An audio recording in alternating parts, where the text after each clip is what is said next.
Today we're going to be talking about affordability. Can the average San Antonio family afford the average San Antonio home? Based on October 2025 InfoSpark's MLS data report and census income numbers, the answer is no. San Antonio's median household income is $63,000.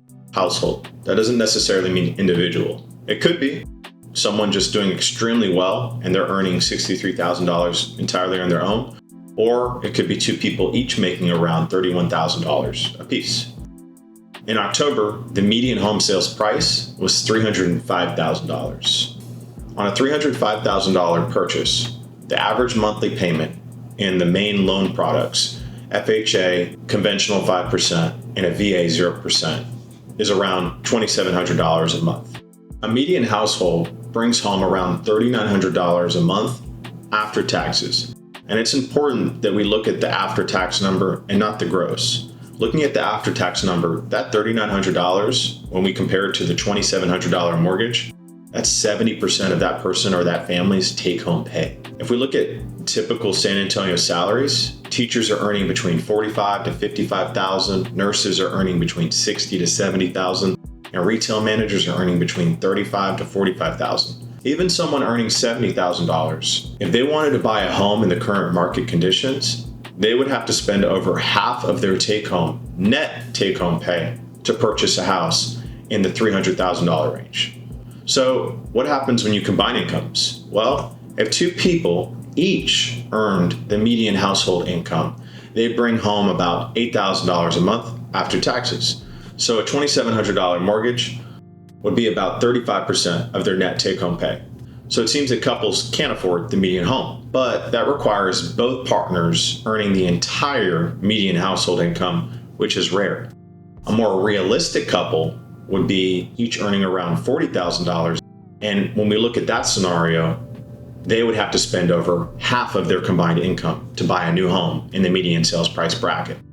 And in all the scenarios we discussed, we didn't even factor for utilities or other miscellaneous homeowner expenses that come up throughout the year. Now let's talk interest rates, because this has been the go-to talking point for almost all real estate professionals and would-be buyers in the market today.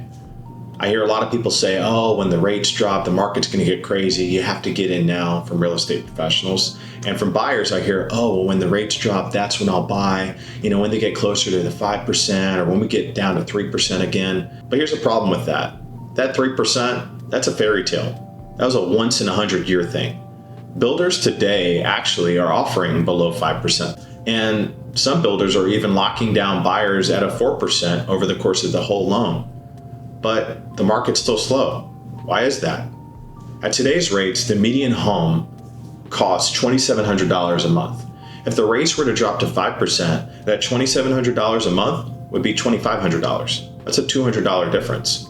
$200 shouldn't be a make or break, but if it is, that's an indicator of something else. That seems to be indicating that we have an income to price issue. People are really hurting right now, and that $200 is a big difference for a lot of people. So here's the bottom line. Waiting around for a 5% or a lower interest rate isn't going to make homes more affordable. Either you can afford it or you can't. If you can, you're waiting around hoping that the interest rates are going to drop and you're going to get some sort of miraculous deal. You're really not saving that much in the grand scheme of things. Buyers have leverage today. The market is slow. Houses are sitting. Sellers are conceding a ton. You can get closing cost assistance. You can get rate buy downs. You can get price reductions.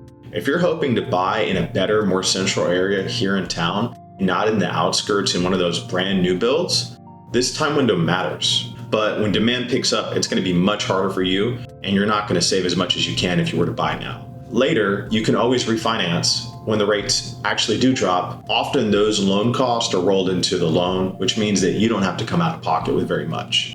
So in many cases, the savings today are a lot bigger than the savings from waiting around for lower rates. Share this if you think people need a real picture of affordability, and subscribe, because in the next video, I'll be breaking down a strategy for investors that can work in this market and not in the one we wish we had.